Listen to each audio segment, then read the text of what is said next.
बिस्मिल्लाहिर्रहमानिर्रहीम। अस्सलाम वालेकुम नाज़रीन, आज के प्रोग्राम के साथ आपका मेज़बान मियाँ नवीद हाज़िर है। नाज़रीन, वैसे बात करें अगर पंजाब हुकूमत की, तो पंजाब हुकूमत की जानब से मुतअद्दिद जो है मनसूबों के इफ्तिताह किए जा चुके हैं। ख़ास तौर पर एक कैंसर केयर अस्पताल की बात कर लें, नवाज शरीफ कैंसर अस्पताल जो है वो बनाया जा रहा है, इसका भी इफ्तिताह किया गया। इसके अलावा और किसानों के हवाले से बात करें या दीगर कुछ ऐसे मनसूबे हैं जिनका इफ्तिताह किया गया है। ये कितने कामयाब होंगे अभी वक्त बताएगा, लेकिन फिल वक्त एक और जो है वो पंजाब हुकूमत की जानब से जो है वो मंजूरी दी गई है। VIP प्रोटोकॉल के लिए 41 करोड़ से ज़ायद के जो है वो जैमर्स वाली गाड़ियाँ खरीदी जाएंगी।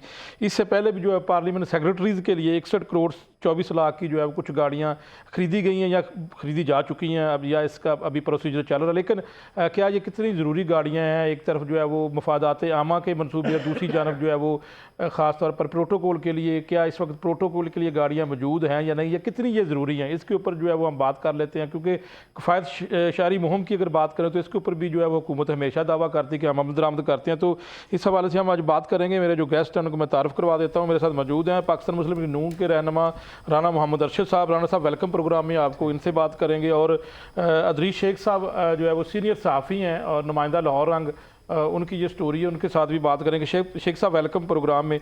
और टेलीफोन लाइन पर हमारे साथ मौजूद होंगे सीनियर तजियाकार डॉक्टर सईद लाई साहब, उनसे भी बात करेंगे और उनका भी जो वो राय लेंगे कि ये क्या पंजाब हुकूमत ने जो मंजूरी दी है, ख़ासतौर पर महकमा ख़जाना पंजाब के एतराज़ के बावजूद जो है वो ये जो है वो मंजूरी दी गई और ये कितनी ज़रूरी ये जो है वो गाड़ियों की ख़रीदारी थी। अदरीस शेख साहब बताइएगा कि स्टोरी क्या है। मियाँ साहब बहुत शुक्रिया, बहुत बहुत शुक्रिया आपका।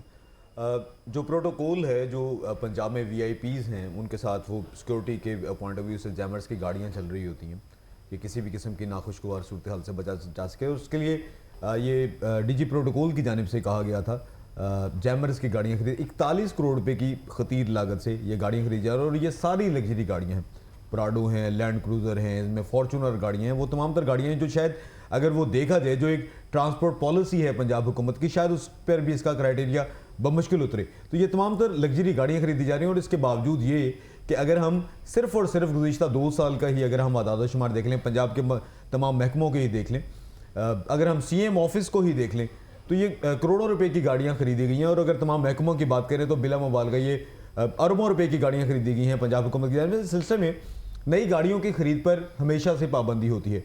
ऑस्टेरिटी कमेटी एक बनाई जाती है जो कि नोटिफाई की जाती है फाइनेंस डिपार्टमेंट पंजाब की जाने से, जिसके तहत ये कहा जाता है कि गाड़ियाँ नहीं खरीदी जा सकती। उसके बाद सिर्फ एम्बुलेंस और जो स्कूल्स, कॉलेजेस और जो यूनिवर्सिटीज़ हैं उनके लिए बसें खरीदने की इजाज़त होती है। तो ये एक मुख्तलिफ जो डिपार्टमेंट्स हैं पंजाब हुकूमत के, उनकी जानिब से ये किया जाता है कि अगर एक डिपार्टमेंट जो है एक प्रोजेक्ट नया शुरू करता है उसमें नई गाड़ियाँ ले ली जाती हैं। इसके साथ साथ कैबिनेट की अप्रूवल जो है वो ज़रूरी होती है, तो इसकी भी अप्रूवल कैबिनेट की जानिब से दी गई है। जैसे अगर हम बात करें जो गुज़िश्ता माह ये हुआ, पार्लियामेंट्री सेक्रेटरीज जो हैं, इसके साथ साथ जो मिनिस्टर्स हैं, जो SNGAD के अफसरान हैं, उनके लिए भी ये 76 गाड़ियाँ खरीदी गई थी 61 करोड़ 24 लाख रुपए की खरीद लागत से। इसके साथ साथ लगभग 1 अरब से ज़ायद का बजट हो चुका है दोनों के ऊपर अगर बात करें। जी, तो कमिश्नर्स ने नई गाड़ियाँ खरीदी, डिप्टी कमिश्नर्स ने नई गाड़ियां खरीदी, असिस्टेंट कमिश्नर्स को नई गाड़ियां दी गई। गुज़िश्ता माली साल में एडिशनल डिप्टी कमिश्नर्स जो थे उनको और ACs के पास जो बिल्कुल नई गाड़ियां थी, ACs के लिए जो गाड़ियां खरीदी गई तो उनकी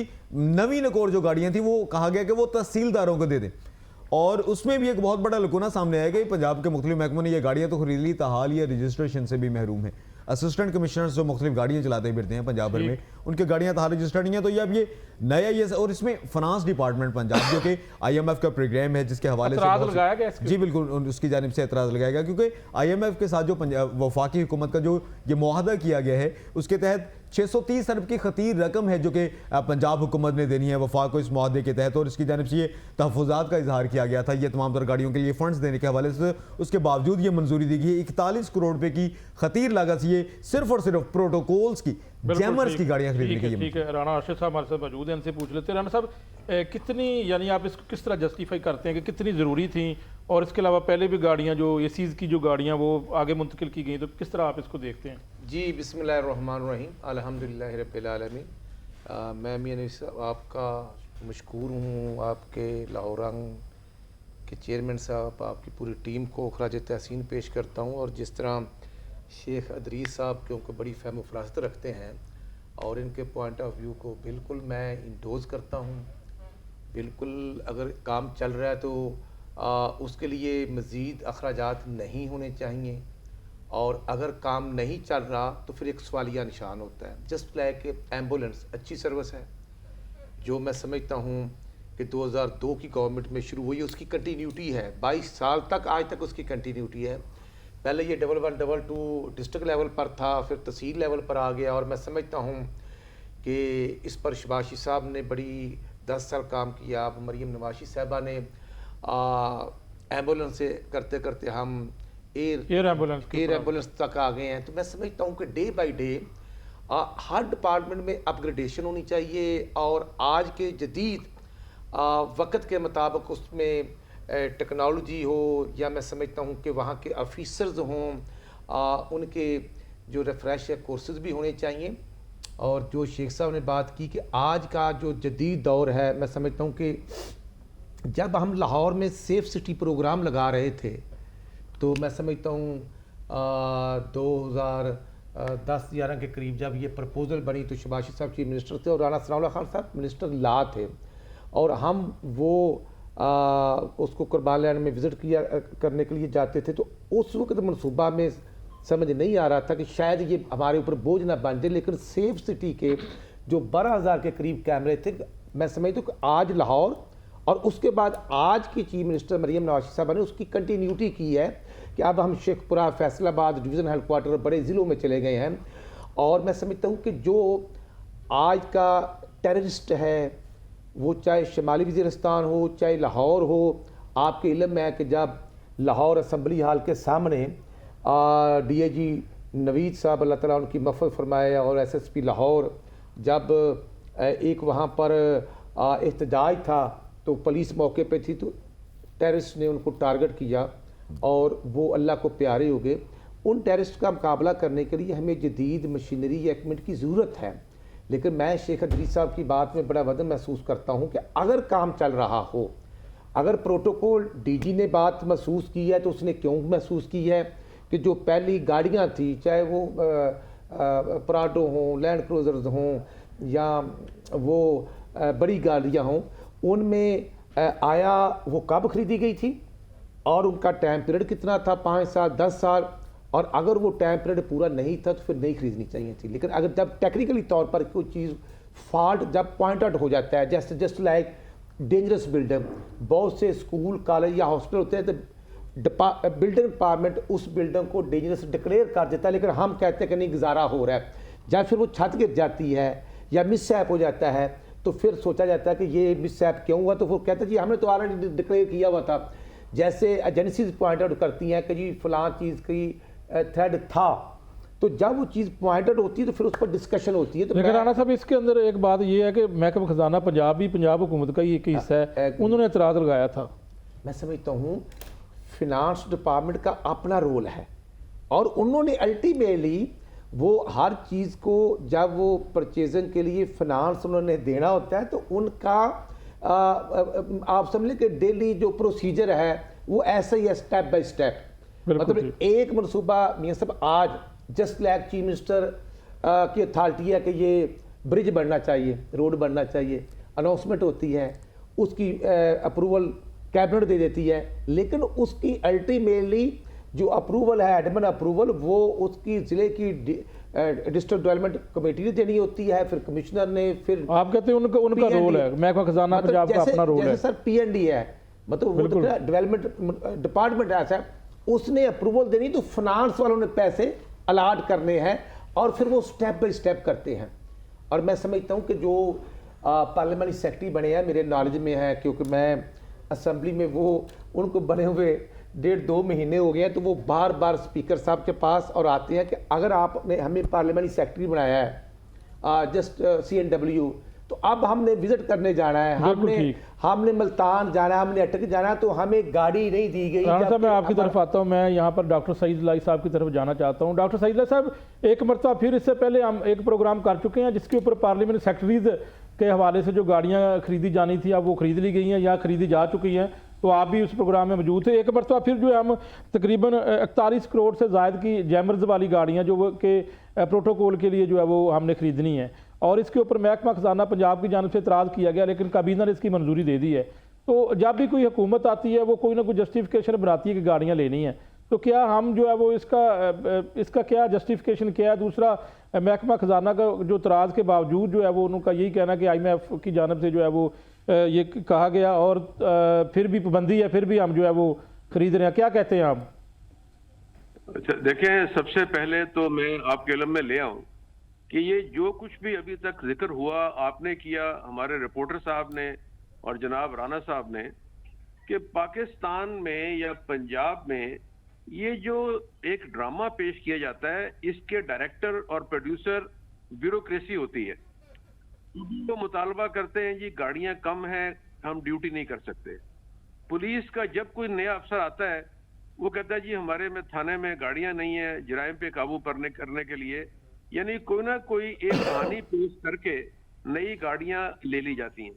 आपको याद होगा कि शहबाज शरीफ साहब के ज़माने में भी AC साहबान को कल्टस गाड़ियां दी गई थी, और जब उन्होंने कहा कि आप भट्टे चेक करेंगे, ये जो ईंटें बनाने वाले, वहाँ पे जो बच्चे हैं उनको बरामद करेंगे, उनको तालीम देंगे, किताबें देंगे, जूते देंगे और भट्टों की चेकिंग करेंगे, तो वहाँ पे AC साहबान ने कहा जी जहाँ पे हम सफ़र करते हैं वहाँ कल्टस नहीं पहुँच सकती, 4x4 गाड़ियाँ चाहिए, तो उनको फॉर्च्यूनर मिल गई। इस तरह पुलिस के जो लोग हैं वो कहते हैं जी हमें गाड़ियां बहुत महंगी चाहिए और हमें दुश्मनों का, टेररिस्टों का, चोरों का, डाकुओं का मुकाबला करना होता है। आप हैरान होंगे कि इंडिया में DIG लेवल तक के जो लोग हैं उनके पास सुजुकी, जो उनकी अपनी मारुति गाड़ी है, वो जीपें मिली हुई है।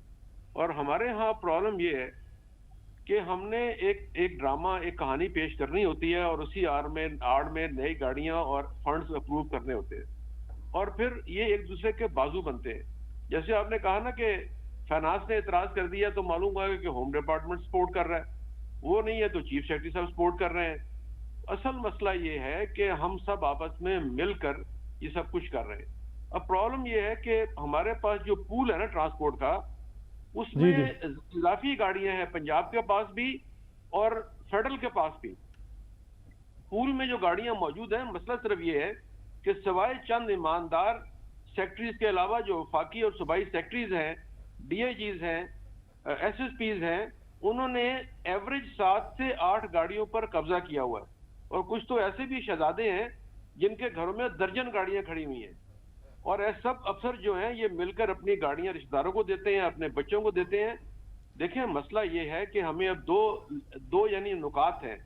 एक तो वो कि miss use of transport and authority हो रही है, पेट्रोल मिस यूज हो रहा है, पैसे ज़ाया हो रहे हैं। मेरी राय ये है कि आप, ये हम मसाइल बार बार बयान करते हैं, इसका हल मौजूद है। हल ये है कि तमाम लोगों से गाड़ियां ले ली जाएं, सरकारी गाड़ियां ना दी जाएं, हर अफसर को गाड़ी मोनेटाइज कर दी जाए, नई गाड़ी लेके उसको दे दें, जिस तरह अदलिया में है, वो दे के उसके हवाले कर दें, बगैर सूद के उसकी किस्त काटें, डाउन पेमेंट के बगैर उनको गाड़ियां दें और वो उनके हवाले करें कि ये गाड़ी आपकी मलकियत, आप जहां जाएंगे, जहां ट्रांसफर हो जाएंगे, आप साथ ले जाएंगे। करोला गाड़ी है वो सेक्रेटरी के लिए है, उससे नीचे कोई और है 1300 सीसी है, वो और किसी को दे देंगे। तो वो गाड़ियां उनके हवाले करें, जिस तरह जज साहबान को दी गई हैं गाड़ियां, कि वो 17 to 19 एक ही गाड़ी रखते हैं, जहां ट्रांसफर हो, जहां जाएं वो साथ ले जाते हैं। तो मेरा ये ख्याल है कि इस वक्त गाड़ियां जो है इनको हवाले करने के लिए नई गाड़ियां ले दी जाएं और उसके बाद उनकी मेंटेनेंस, उनकी मोनेटाइज और तमाम चीजें उनके जिम्मे कर दी जाएं। लेकिन डॉक्टर सईद अली साहब, ये तो आपकी जो तजवीज़ शायद ना मानी जाए, क्योंकि ये तो आप भी चूंकि हुकूमत में रहे हैं और वजीर रहे हैं। यार अदलिया में हो रहा है ये, अदलिया में सिविल जज, सीनियर सिविल जज, एडिशनल सेशन जज को गाड़ियां मिलती हैं, जाती तौर पे उनको देते हैं, वो 5, 7, 8 साल उनके पास रहती हैं और उनकी मेंटेनेंस वगैरह सारी वो खुद करते हैं, जहां ट्रांसफर होती है वो साथ ले जाते हैं। तो मेरा ये ख्याल है कि इसी तरह थोड़ी सी, अच्छा अब ये भी एक और मसला है कि हम अक्सर ये हमारे टीवी के दोस्त, हमारे मीडिया के दोस्त ब्लैकमेलिंग भी करते हैं कि जी फलां अफसर अपने बीवी बच्चों को लेके जा रहा है, कोई फलां जगह जा रहा है। भाई अब जब अफसर को गाड़ी देंगे तो वो रिक्शे पे बैठ के तो नहीं जाएगा, या उसकी बीवी बच्चे चिंची पे तो नहीं बैठेंगे।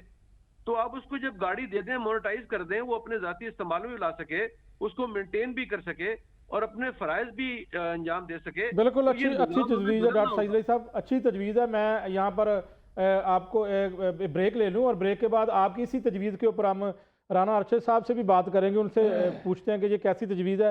नाज़रीन, यहाँ पर एक ब्रेक ले लें और ब्रेक के बाद वापस आते हैं।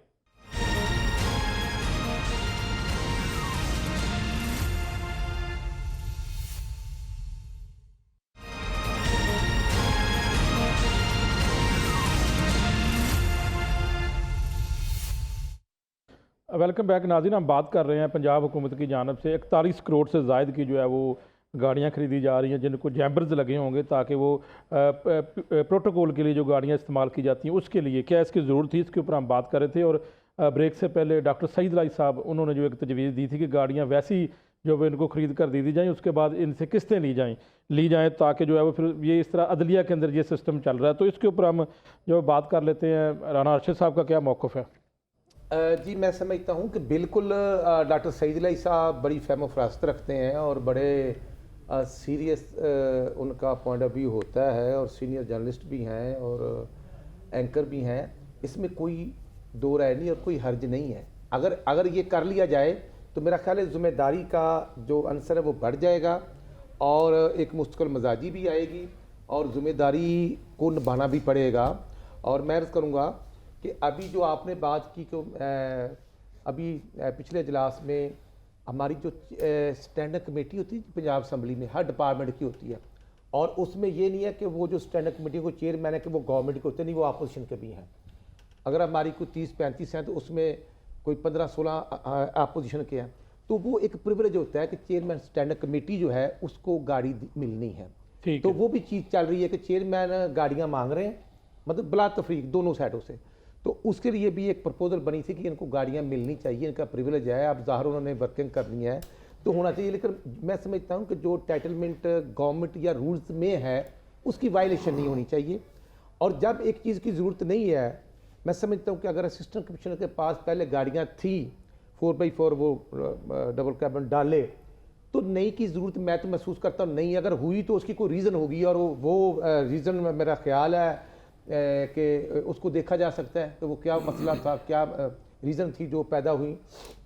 और दूसरा मैं समझता हूँ कि इसमें तमाम डिपार्टमेंट्स जो हैं गाड़ी का मिसयूज़ नहीं होना चाहिए। अगर एक मिनिस्टर है, राना साहब रोकना तो आपने ना, आपकी हुकूमत है। नहीं मैं कहता हूँ, मैं बिल्कुल गवर्नमेंट और हुकूमती MP होने के बावजूद, सियासी पार्टी का मेंबर होने के बावजूद मैं समझता हूँ कि जो प्रिविलेज है उसको अवेल करें, लेकिन उसकी नाजायज़ इस्तेमाल नहीं होना चाहिए। अगर एक सरकारी अफसर है तो ये नहीं है कि पूरा ख़ानदान गाड़ियाँ लेकर घूमता फिरे और फिर सैर सपाटे शुरू हो जाए।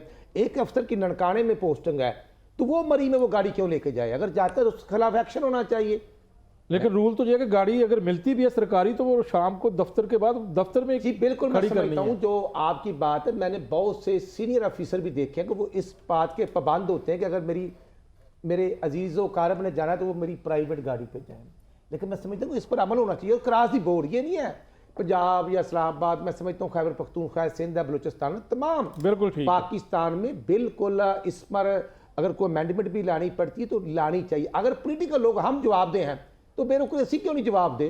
ब्यूरोक्रेसी भी बहुत अच्छी बात है, होना चाहिए बिल्कुल। और अगर वायलेशन वो करते हैं तो उनको भी जेलों में जाना चाहिए, जैसे हम मुख्तलिफ सियासी लोग जाते हैं, हमारा आना जाना लगा रहता है। वो हाफिज निशान साहब ने ज्वाइन किया जी हमें, रहनुमा पाकिस्तान तहरीक इंसाफ। हाफिज निशान साहब कैसे हैं जी आप? सर पंजाब हुकूमत की जानब से 41 करोड़ की अब एक प्रोटोकॉल के लिए गाड़ियाँ खरीदी जा रही हैं, जैमर्स वाली गाड़ियाँ। इससे पहले भी जो है वो तकरीबन 61 करोड़ की जो पार्लियामेंट सेक्रेटरीज थे उनके लिए, तो 1 अरब की जो तकरीबन 1 माह के अंदर 1 अरब से ज़ायद की गाड़ियाँ, ये क्या कहते हैं इसके ऊपर आप?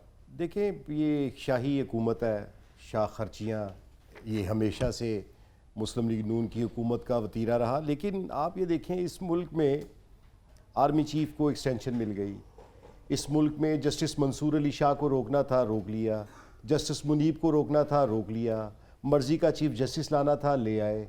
इस मुल्क में आइनी तरमीम करनी थी, कर ली, फोर्सेस को इख्तियारात देने थे, दे दिए। 90 रोज़ तक आपको पूछेगा ही कोई नहीं कि वो बंदा कहाँ पे है। तो जहाँ मुल्क में इतना कुछ हो गया तो वहाँ पे आप 41 करोड़ की बात करते हैं। ये शाही हुकूमत है। इस मुल्क में अमलन मार्शल लॉ नाफिज है और इस मुल्क में ब्यूरोक्रेसी का राज है। चूँकि ये जो फार्म 47 से हुकूमत बनाई गई है, ये फार्म 47 से हुकूमत बनाई इसी ब्यूरोक्रेसी ने थी। तो ये तो जवाबदेह भी नहीं है उनके आगे, वो इनको जवाब नहीं देंगे और ना ये उनसे जवाब ले सकते। आप कहते हैं कि अवाम ने मुंतखब नहीं किया, ब्यूरोक्रेसी लाई है। ये रोजे रोशन की तरह ये बात है। यहाँ है, अदालतों में ट्रिब्यूनल क्यों नहीं बन रहे? अवाम ने तो 8 फरवरी को वोट इमरान खान को दिया था, तो जहाँ पे मुल्क इन्होंने जहाँ पे 35 करोड़ इस मुल्क के प्रोफेशनल्स, डॉक्टर्स, इंजीनियर्स मुल्क छोड़ के चले गए, वहाँ पे आप 41 करोड़ की बात कर रहे हैं।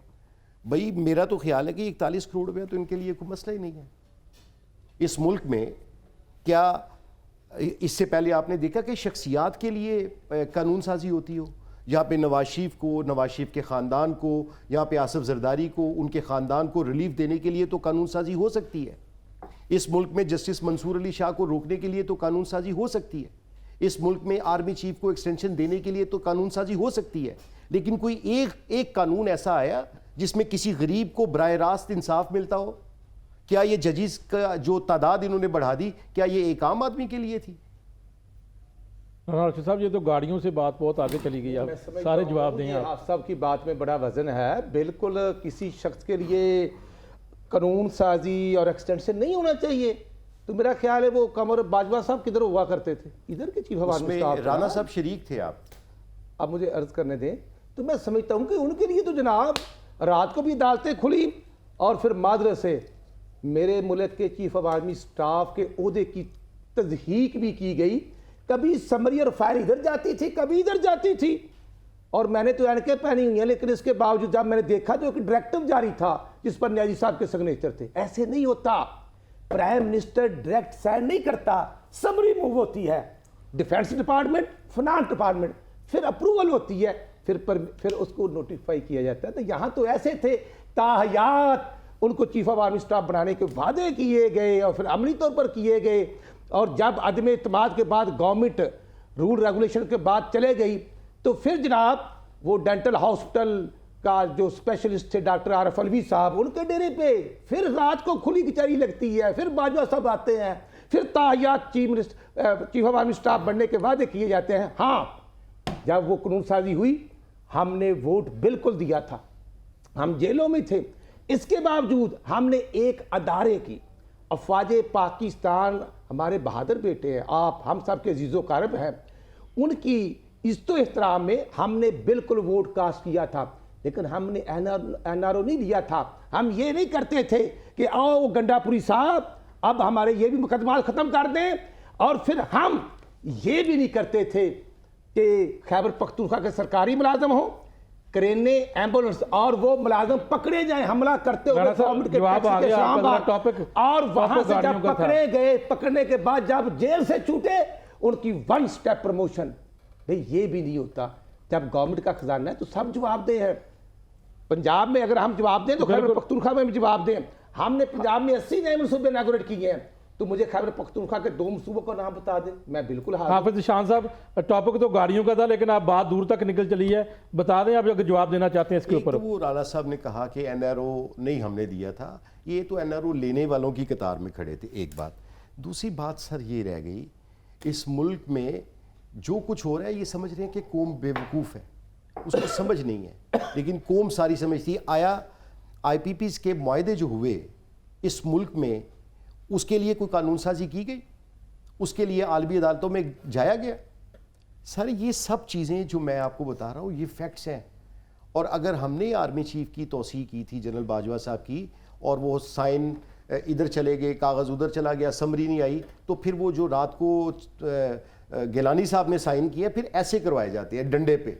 जब आप ना अहल हो, जब आप नालायक हो, जब आप 47 पे आए हो, तो फिर इस तरह जो हमारे जो असल इक़्तिदार के मालिक हैं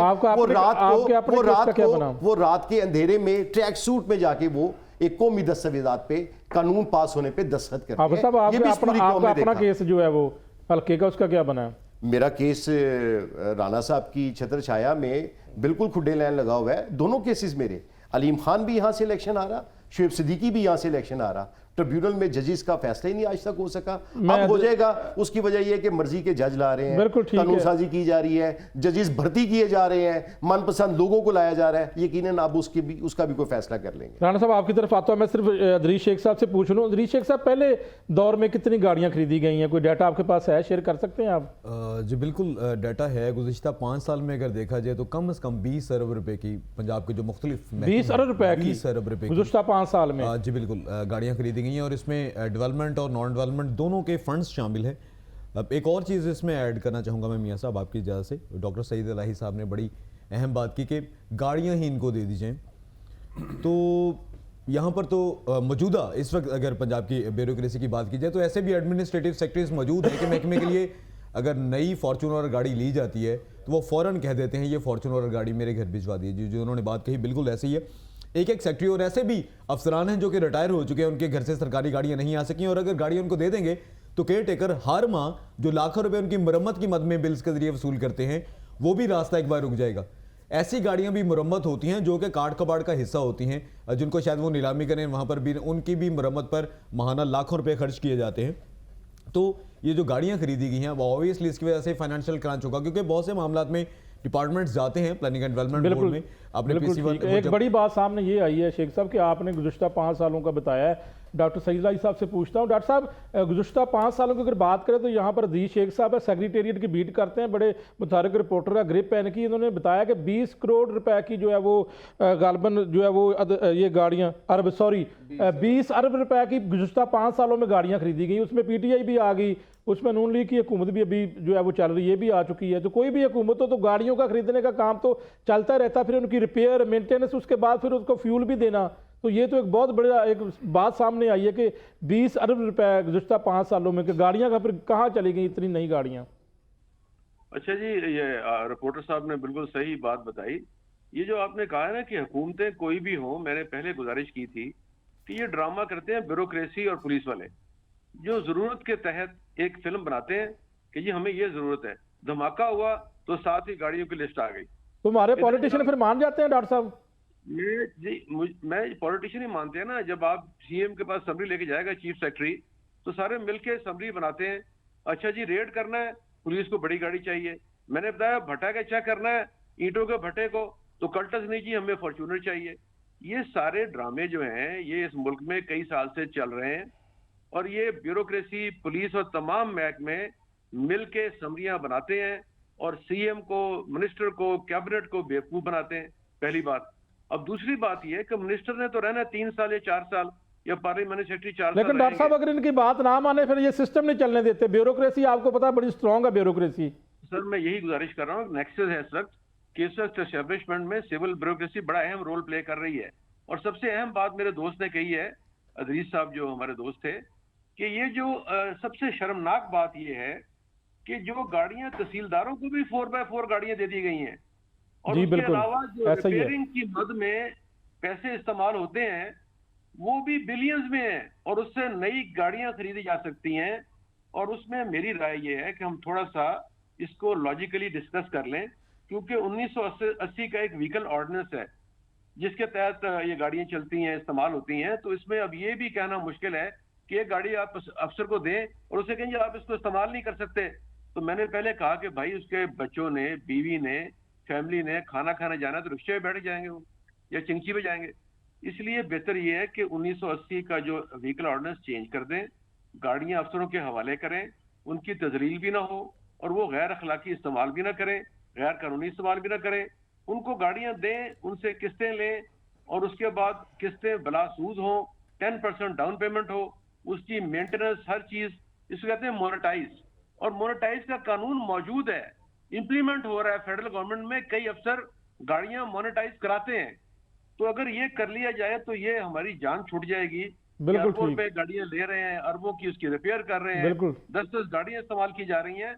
और तीसरा ये है, मैं आपसे कहना चाह रहा हूँ जी, कि जी। इन तमाम गाड़ियों में ट्रैकर लगने चाहिए, ताकि ट्रैकर जब लग जाएंगे तो मालूम हो जाएगा कि ये 9 गाड़ियां जो फर्ज करें एक सेक्रेटरी साहब यूज कर रहे हैं वो किस महकमे से आई हुई हैं। मेरे हमसाए एक सेक्रेटरी साहब हैं, रिटायर हो गए हैं तकरीबन 3 साल से, तो वो पता नहीं वर्ल्ड बैंक की गाड़ियां, नीले नंबर प्लेट गाड़ियां किसी महकमे के लिए फिर रहे हैं। तो अगर इनमें ट्रैकर लगे होंगे तो मालूम हो जाएगा कि किस महकमे में गाड़ी कहाँ इस्तेमाल हो रही है, कौन कर रहा है। और एक और बात मैं आपको बताता हूँ, ये टेक्नोलॉजी इतनी एडवांस हो गई है कि अभी आप एक ये ड्रोन जो है ना, ये अफसरों के घरों पे उड़ा दें और चेक बिल्कुल। कर लें कितने घर में खड़ी हुई है। बिल्कुल। तो मतलब नहीं है।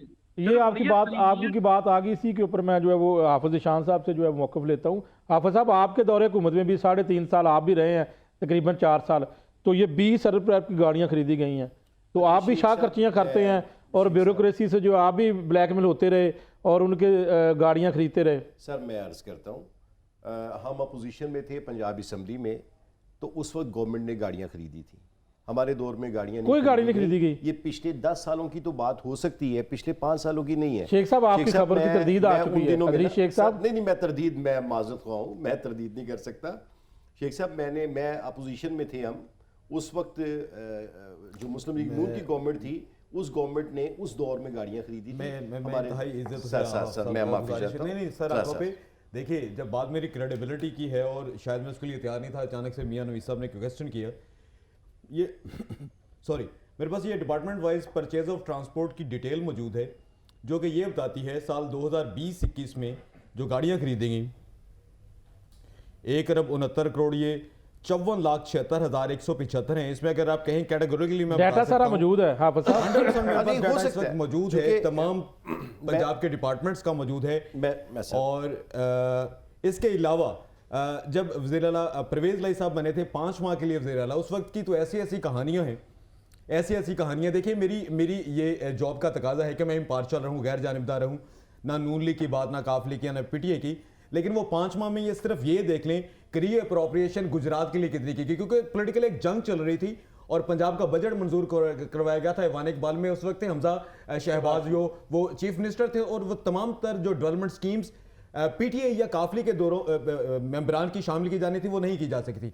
उसके बाद सप्लीमेंट्री बजट आप उस वक्त का देख लीजिए, जो कि तारीख बिल्कुल से ठीक है, ठीक है, और- आपका पूरा डाटा। राना अर्शद साहब, मैं समझता हूँ बिल्कुल शेख साहब ने बात की। 2022-23 का बजट हमजा शबाशी साहब ने पेश किया था, और उसके बाद जब परवेज़ लाई साहब आए हैं तो फिर तो आप सिर्फ डेवलपमेंट बजट ही देख लें जो गुजरात का है, कि पूरे पंजाब में गुजरात था या चकवाल था, बाकी तो कोई ज़िला था ही नहीं।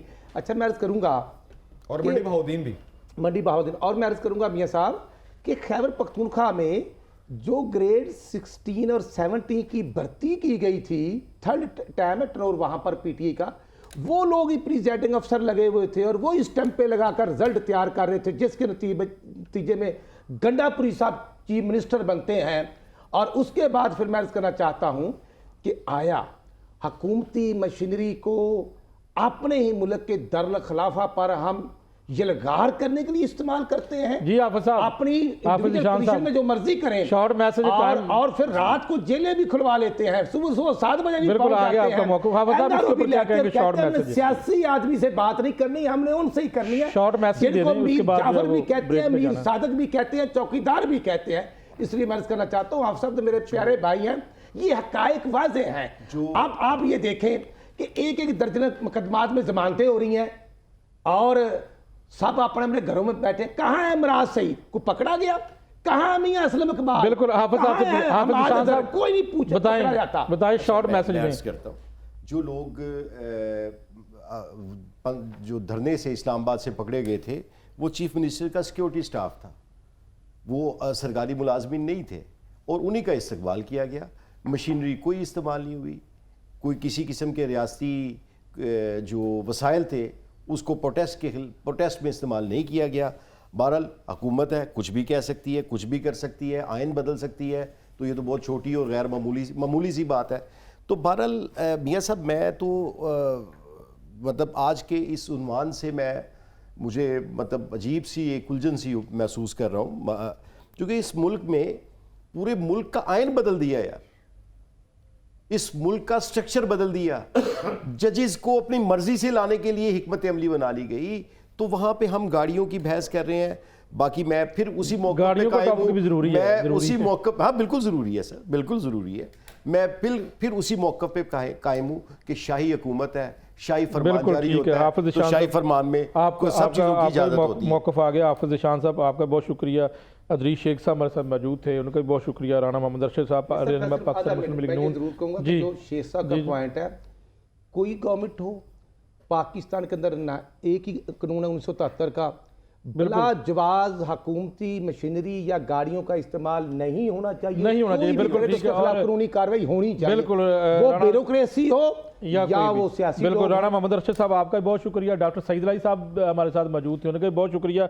नाज़रीन, ब्रेक से जाने से पहले मैं आपको बता दूं कि एक इंतहाई जो है वो एक खौफनाक वाक़या रायबंड के इलाके में बल्कि जिनसी दरिंदगी की गई, और ये क्या वाक़या पेश आया कि जो है वो मासूम बच्चे के साथ बदफेली का वाक़या पेश आया। इस तरह के किस तरह के वाक़े कितने वाक़यात होते हैं या पंजाब पुलिस इसके ऊपर क्या करते हैं, ब्रेक के बाद एक छोटा सा टॉपिक ये भी डिस्कस कर लेते हैं। तो नाज़रीन, ब्रेक के बाद वापस आते हैं।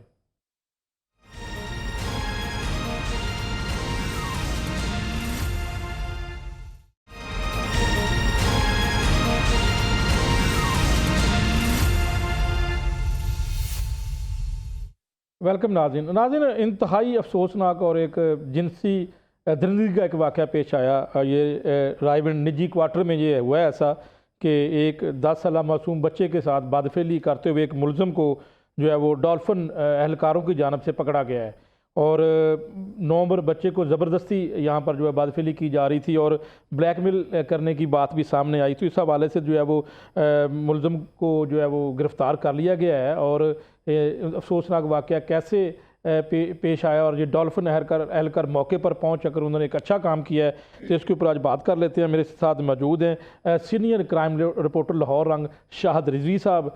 शाह साहब, वेलकम प्रोग्राम में आपको। और इसी साथ मैं आपको बता दूं हमारे साथ एसपी डॉल्फिन शाह मीर खालिद साहब भी होंगे और उनसे भी इस वाक़े के बारे में पूछेंगे। शाहिद रिजवी साहब, ये क्या वाक़या पेश आया और कैसे इत्तला मिली पुलिस को और उन्होंने जो है वो मौका पर जाकर इस दरिंदे को गिरफ़्तार किया?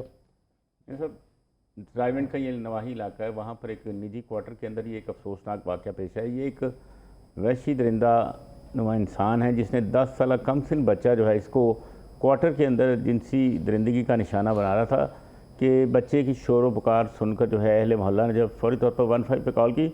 जैसे ही 15 पे कॉल हुई, कोई भी अगर कॉल होती है तो डॉल्फिन या पुलिस रिस्पांस यूनिट की जो टीमें हैं वो थाने की गाड़ियों से पहले रिस्पांस करती। डॉल्फिन टीम वहाँ पहुँची और उन्होंने इस मुलजिम को जो है बरहना हालत में गिरफ़्तार किया।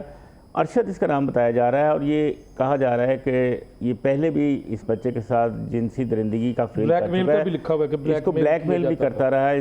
इसने वीडियो भी बनाई है। जब डॉल्फिन ने इसको पकड़ा, इससे इब्तदाई तफ्तीश की तो इसने अपना जुर्म भी कबूल किया। पुलिस जो डॉल्फिन की थी उन्होंने इसको मुकामी थाना जो रायबंड वहाँ उसके हवाले कर दिया है। अब इसके ख़िलाफ़ वहाँ पे मुकदमा भी दर्ज कर लिया गया है। इससे तहकीकात भी होंगी। तहकीकात जो है इसके लिए एक स्पेशल यूनिट जो है बनाया गया है, SSIOU।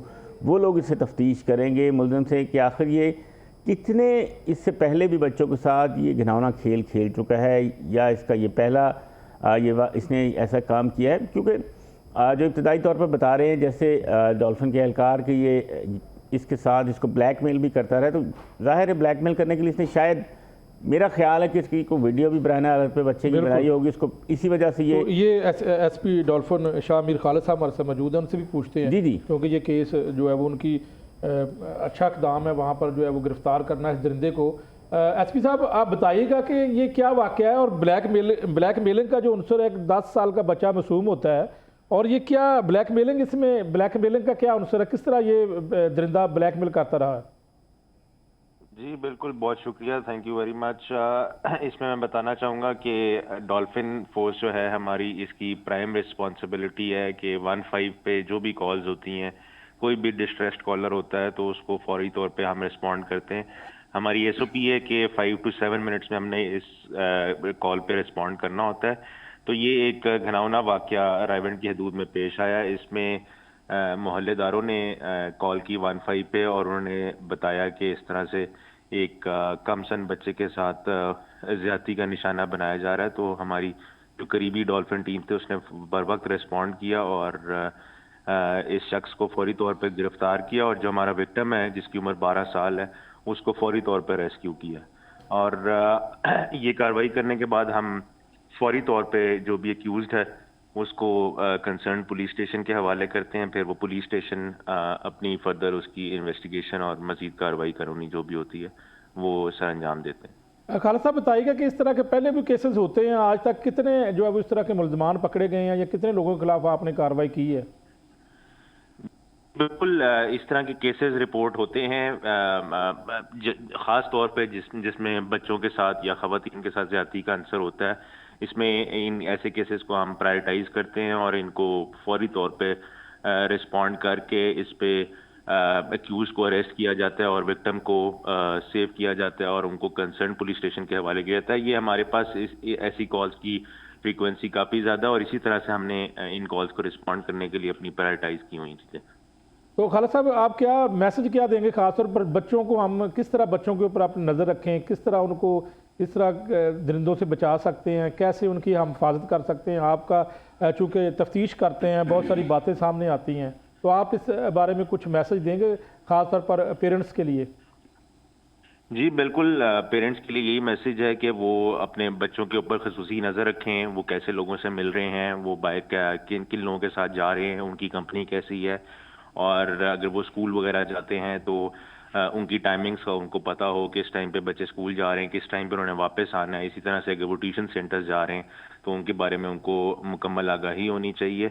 और ऐसे मैसेज ये है कि वो अगर इस सिचुएशन में जहाँ पे कोई भी नाखुशगवार वाक़या उनके साथ पेश आए तो फौरी तौर पे 15 पे कॉल करें। उस पर हमारी डॉल्फिन और पीरू टीम्स रेडीली रिस्पॉन्स करेंगी और जो भी मुनासिब कार्रवाई होगी वो करेंगी। बिल्कुल, साथ ही रहिएगा। मैं यहाँ पर शाहिद रिजवी साहब से पूछना चाहता हूँ। शाहिद रिजवी साहब, ख़वातीन के साथ जिनसी ज़्यादती की अगर बात करें या बच्चों के साथ ज़्यादती की बात करें तो अब तक जो है वो क्या मुल्ज़मान गिरफ़्तार भी किए जाते हैं, उनको सज़ा भी मिलती है? कोई डाटा आप शेयर कर सकते हैं?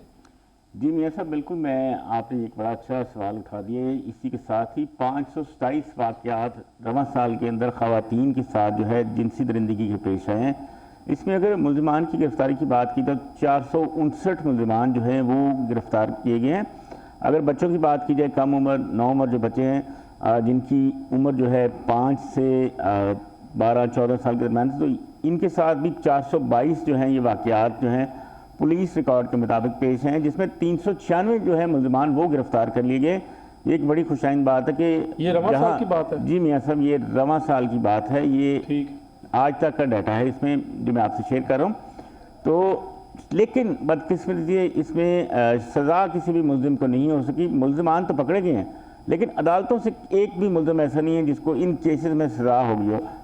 ऐसा मतलब लगता है कि शायद जो तफ्तीशी अफसरान हैं उनकी तफ्तीश के अंदर कोई ऐसा अंसर पाया गया कि जो नाक़िस कही जाएगी, जिससे अदालत के अंदर ठोस चलान मुकम्मल करके मुल्ज़मान के नहीं भेजे गए, जिसकी वजह से एक भी मुल्ज़िम को आज तक सज़ा नहीं। ये एक बहुत बड़ा लम्हा फ़िक्रिया है कि अगर पुलिस मुल्ज़मान को पकड़ती है तो उनके चलान मजबूत पेश किए जाए, सबूत ऐसे पेश किए जाएँ कि जिससे इनको सज़ाएँ भी हों मुल्ज़मान को। जब तक सज़ाएँ नहीं होंगी तब तक ये वाक़यात मंजर आम पर आते रहेंगे। अगर इतने मुल्ज़मान पकड़े गए हैं 459, अगर इसमें से भी अगर 5, 10, 15 मुल्ज़मान को सज़ा हुई तो लोगों को डर होगा, खौफ होगा कि ऐसा अगर फेल करेंगे किसी बच्चे के साथ या किसी खातून के साथ हमें सज़ा होगी तो ये इसमें बाज आएंगे, ऐसे वाक़यात में कमी आएगी, ना कि बढ़ते चले जाएंगे। तो जो पुलिस है, जो इसका स्पेशल यूनिट एक बनाया गया है, उनको यूनिट भी बनाया, लेकिन इसके बावजूद आप कह रहे हैं कि तफ्तीश जो है वो उस तरह नहीं होती और ये लोग जो है वो अदालत से इनको सज़ा नहीं मिलती। बिल्कुल, इसमें सज़ाएँ 1% भी नहीं है मुल्ज़मान को, ऐसे मुल्ज़मान को 1% भी सज़ा नहीं। हालांकि और ये तफ्तीश करना किसका काम है? ये सब इसमें जो SSIO यूनिट जो है, इसमें ख़वातीन जो पुलिस अफसरान हैं या एहलकार है वो उनको तैनात किया गया है। इसमें जेंट्स मेल जो हैं वो भी हैं, लेकिन ज़्यादा नहीं। डॉल्फिन का तो जैसे SP साहब ने हमें बताया कि कोई भी 15 की कॉल हो, चाहे डकैती है, चोरी है, अगर किसी को मदद चाहिए पुलिस की, अगर कोई रेप का केस है, खातून का कर लिया, अगर उसके बाद जो मुतलका पुलिस स्टेशन के हवाले करते हैं उस मुल्ज़िम को पकड़ के। जैसे ये रायमंड का इलाका तो वहाँ पे थाना रायमंड लगता है, इन्होंने इस मुल्ज़िम अरशद जो है इसको पकड़ के जो है रायमंड पुलिस के हवाले कर दिया। अब इसके खिलाफ वहाँ पर्चा भी दर्ज हो गया होगा, उससे तफ्तीश भी होगी कि क्या ब्लैकमेल, जो ऐसे आप पूछ रहे थे सवाल कि ब्लैकमेल क्यों करता है। हो सकता है कोई वीडियो बनाई हो सकता है उसके पास कोई ऐसी चीज़ हो जिससे बच्चे के जो है मतलब सामने कोई ऐसी चीज़ आए तो वो उससे उसको शर्मिंदगी हो, इस वजह से वो उसको ब्लैकमेल करके ये काम करता है। फिर वही बात आती है कि सज़ाएँ जब तक सख्त नहीं होंगी, इसमें इस ऐसे केसेस के ट्रायल जो है अदालतों में जल्द अज जल्द नहीं होंगे, तब तक किसी भी मुल्ज़िम को सज़ा नहीं होगी। और दूसरा इसमें एक ये बात भी काफ़ी सामने आई है कि जो रेप के केसेस हैं इसमें तकरीबन आधे से ज़्यादा केसेस में जो है सुलह भी हो जाती है। ख़वातीन जो है विड्रॉ कर लेती हैं कि जी हमने केस वापस ले लिया है, हमारी सुलह हो गई है। वैसे मतलब इस वजह से भी काफ़ी जो है ये चीज़ें जो है ना। ठीक है, एसपी साहब से पूछते हैं। एसपी साहब बताइएगा कि डॉल्फिन फोर्स का जो है वो इसके ऊपर, ठीक है आपने मुलजमान को पकड़ लिया है, एक अच्छा काम है, रद्द-ए-अमल अच्छा, लेकिन मज़ीद इस तरह के किस तरह कामयाबियाँ आप हासिल कर सकते हैं? मज़ीद आप डॉल्फिन फोर्स को कितना जो है वो अपग्रेड कर सकते हैं या जिम्मेदारियाँ दे सकते हैं? देखिए जी, डॉल्फिन का जो प्राइमरी रोल है, मैंने पहले भी आपको बताया कि हमारा इसमें 15 कॉल्स को फौरी तौर पर रिस्पॉन्ड करना है। इसके बाद जो हमारी लोकल पुलिस है, पुलिस स्टेशन की तरफ से उनके इन्वेस्टिगेशन यूनिट्स हैं, और वहाँ पे भी पुलिस का एक डेडिकेटेड यूनिट इस पे काम कर रहा है। रिजवी साहब ने आपको बताया कि SSOIU हमारे यूनिट्स इस्टेब्लिश कर दिए गए हैं। ये यूनिट्स फंक्शनल स्पेशलाइजेशन की तरफ काम कर रहे हैं, और सिर्फ इन ऑफेंसेस के लिए हमारा एक डेडिकेटेड यूनिट होना, ये पुलिस की इस चीज़ की तरफ प्रायोरिटी को जाहिर करता है। और ऐसे केसेस में इन्वेस्टिगेशन भी बहुत तफसील से की जाती है, और उसमें हर तरह का मेडिकल एविडेंस और दीगर एविडेंस कलेक्ट किए जाते हैं और केस को अदालत के सामने रखा जाता है। एक और बात की, इसमें बहुत सारे केसेस ऐसे होते हैं जिनमें कॉम्प्रोमाइज कर लिया जाता है, जिस वजह से मुल्ज़िमान को सज़ा नहीं मिलती है। तो इसमें हर जो भी यूनिट क्रिमिनल जस्टिस सिस्टम में इन्वॉल्व है, उसको अपना अपना रोल प्ले करने की ज़रूरत है, और ताकि ऐसे लोग जो हैं वो अपने मंतकी अंजाम तक और कानून के कटहरे में खड़े हों। बहुत शुक्रिया SP डॉल्फिन शाह मीर खालिद साहब हमारे साथ मौजूद थे। टाइम ख़त्म हो चुका है, उन्होंने बताया ख़ास तौर पर जो वाक़या पेश आया इसके ऊपर भी जो है वो मुलज़िम गिरफ़्तार हो चुका है। आगे मज़ीद जो है वो तफ्तीश होगी, और तफ्तीश के बाद यकीनी तौर पर हम उम्मीद करते हैं कि सज़ा भी होगी। शाहिद रिजवी साहब आपका भी बहुत शुक्रिया, आप मेरे साथ मौजूद थे और तफसीलन आपने डाटा हमारे साथ शेयर किया। तो नाज़रीन, आज जो है वो आज के प्रोग्राम में ख़ास तौर पर ये अफसोसनाक जो वाक़या पेश आया रायवंड के निजी क्वार्टर्स में 10 साल बच्चे के साथ जो ज़्यादती की गई, इसके ऊपर ये डॉल्फिन फोर्स का अच्छा कदम है, और उम्मीद करते हैं कि इस मुलज़िम को सज़ा भी मिलेगी। तो आज के प्रोग्राम में इजाज़त चाहता हूँ, इंशाल्लाह कल फिर हाज़िर होऊंगा। तब तक के लिए अल्लाह हाफ़िज़।